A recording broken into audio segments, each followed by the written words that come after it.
It's time to make French toast with the yeasted banana bread that I made the other day. This stuff's getting a little bit drier, but I'm getting sick of eating it on its own, so we're gonna make some French toast. First, we add some eggs. Then to that, we're gonna use some spices. In this case, I've got some ground ginger, some cinnamon, a little bit of cardamom, some fresh ground nutmeg. I highly recommend fresh ground nutmeg, and a little bit of salt. Then a splash of Niller and some milk, baby. Yeah, buddy. Then we're gonna mix that up just like this, give it a whipping, whip it up real good. And don't forget to add your sweetener like I did. You can use some brown sugar. In this case, I'm using honey. You can use a little treacle if you want to. Whatever you want. It doesn't really matter.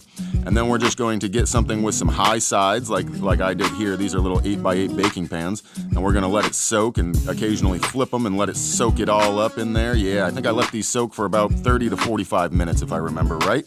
Then we're going to use this automatic griddle that I cleaned up the other day. That's right, baby. And we're going to let these fuckers cook for a little while. I like to add a little bit of butter under each piece. It just seems to get a nice browning on it, nice caramelization. And while those cook, we're going to make a sauce. So we're going to start by slicing up some apples right here. Get this little nanner here, cut that little baby into some pieces.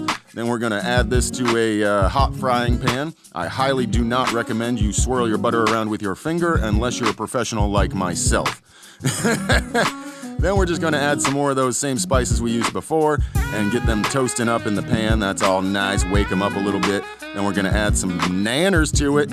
And then, Grand Marnier, my friends. I highly do not recommend you do this if you're an amateur, but hey, we all have to learn somewhere, you know what I mean?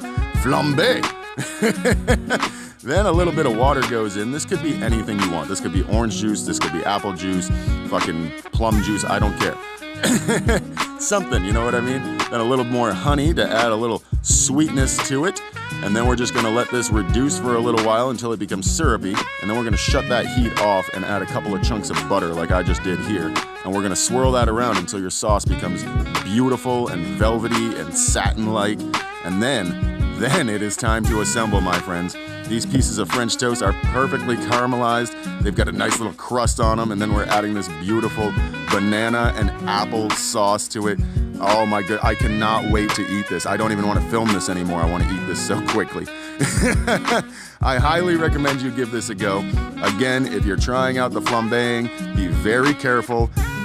If you're using a gas range, pull it off the heat as quick as you can. You know what I mean? You gotta be careful, but we all have to start somewhere, I understand, so give it a shot.